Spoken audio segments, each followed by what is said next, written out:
Hello guys, good morning. Welcome back to my channel, Tigasin Senior. Ngayon guys, oras na ng maya-maya, oras na ng tanghalian.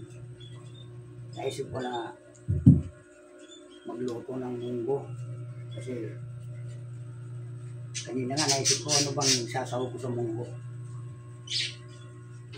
Pero naalala ko guys, may natira pala kami kahapon na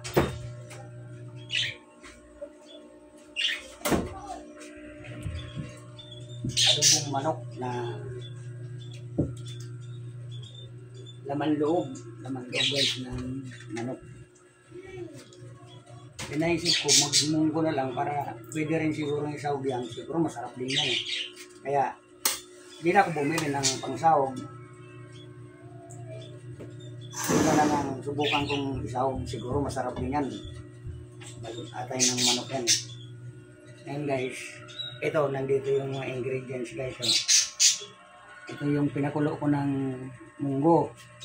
Tapos kaya naisipan kong magmunggo ngayon guys kasi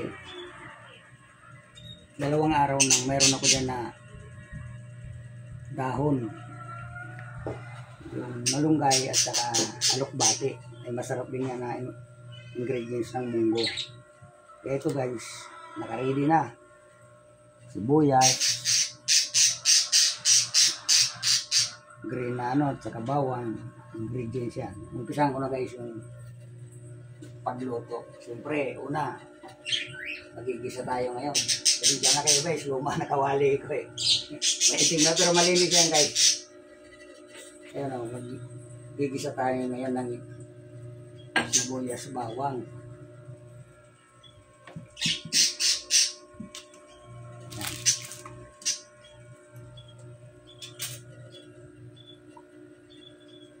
Lagay ko na guys. Masyadong mainit. Ito natin yan. Tapos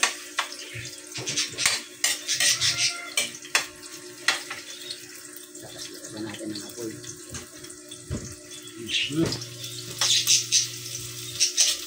Kapag ito guys, hintayin mo yung magkulay green daw yung bawang at sibuya. Saka mo ilagay yung susunod na ingredients.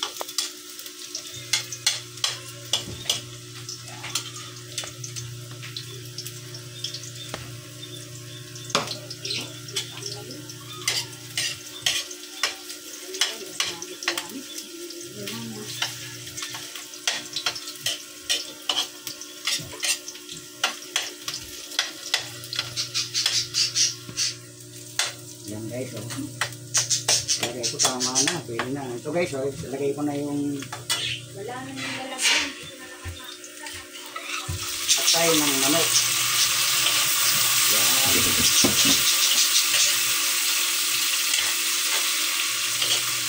Yung pagtitipid kasi guys, nag-benefit tayo dyan eh. Hindi naman yung sira, hindi naman yung panis eh. Kung bibili pa ako ng buwa, postas, ang bagong gastos. Okay na to. Ilagay ko, masarap to eh. Ngayon, ilagay ko na yung ilagay ko na yung, ito na guys, yung pinakulo ko na tong munggo para diretso. Talagang 20 pesos yung light eh.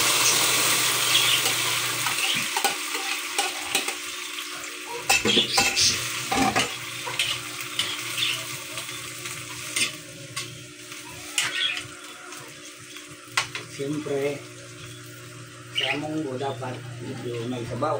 Depende yan sa mga gumagawa. Kung gusto nila, mayroon yan, gusto nila tuyo eh.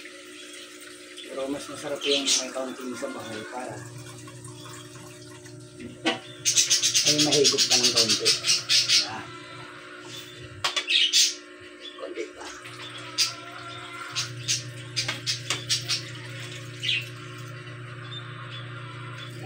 Sakto na siguro yan. Ngayon guys, sunod natin yung siling haba para pampasarap sa ulam eh. Yan. And then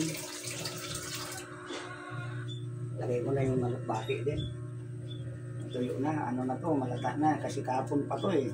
Kaya nga, kung di ako nagluto ngayon, baka masira na to.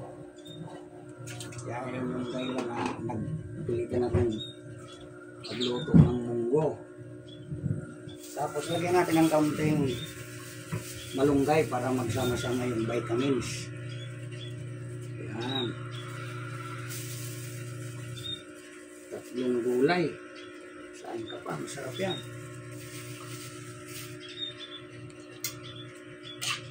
Gawin natin. Saka, ay nakalimutan ko. Paminta pala.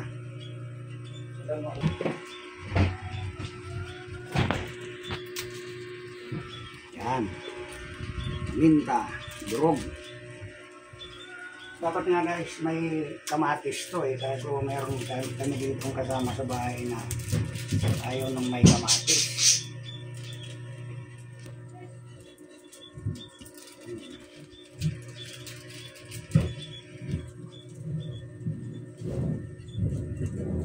Kasama yung ano, bala ng stapler. Delikado to. Sa mga nagluluto, pag gumagamit kayo ng mga ganito sa ano, yung nabibiling ni stapler sa maliit na plastic, ingatan yung makasama yung bala ng stapler kasi pag makain natin yan, may kwento akong narinig niya na hindi magitik kung ano yung sakit eh. Siguro baka nakain yung bala ng stapler, bumara sa bitoka, o siyempre magsusugat yung bitoka natin. Doon na lang, namatay na lang daw kasi sabi, hindi naman kaditik kung ano. Kaya ingat-ingat kayo guys. Bilang tip ko ganun, mayroon tayong yung mga ano kasi inawaring anak po ay nagre-repack sila ng paminta bagsak sa mga tortillahan, pero yung pala pangit pala yung ganun. Tapos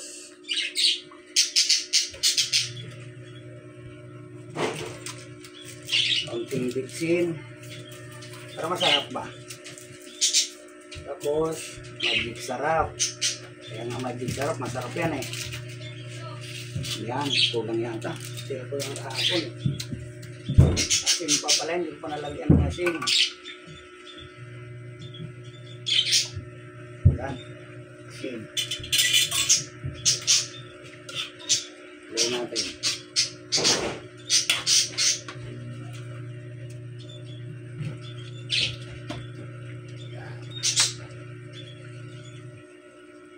Siyempre, hindi tayo biyasa sa ano.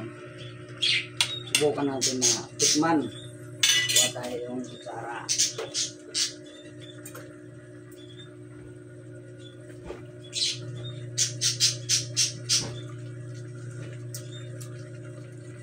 Sarap na guys.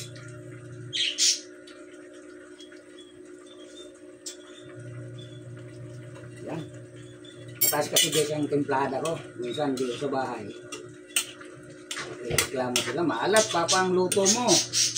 Sa akin panimpla, eksakto na yun. Sa kanila maalat daw. Kaya hindi natin maiwasan na tumikim. Kasi para ma-sure natin na eksakto na. Yan guys, luto na yan. Oh. Kasi yung sili, yung malunggay, alusbate, pangit din naman yan yung ano, ma-overcook mo kasi mawawala yung nutrients niyan, kaya hindi pwedeng patagalin. Yan guys yung ginisang munggo. May kasamang mga gulay. Healthy yan sa katawan ng mga senior, kahit bata. Kaysa palagi kang magulang ng baboy. Sa mga senior, bawal na yung baboy kasi prone ka na sa high blood. So, gulay-gulay muna tayo. Sa mga viewers ko dyan, sana panoorin nyo. Subscribe yung YouTube channel ko, share nyo para marami makapanood. Shout out sa mga kamag-anak ko sa probinsya, kung sino-sino nakakakilala. Shout out sa inyo. Salamat sa mga nanonood. Darating din ang araw na baka sakali lang ba. Yan guys, finished product na yan guys. Pwede ko nang patayin. Salamat nga pala. Thank you very much.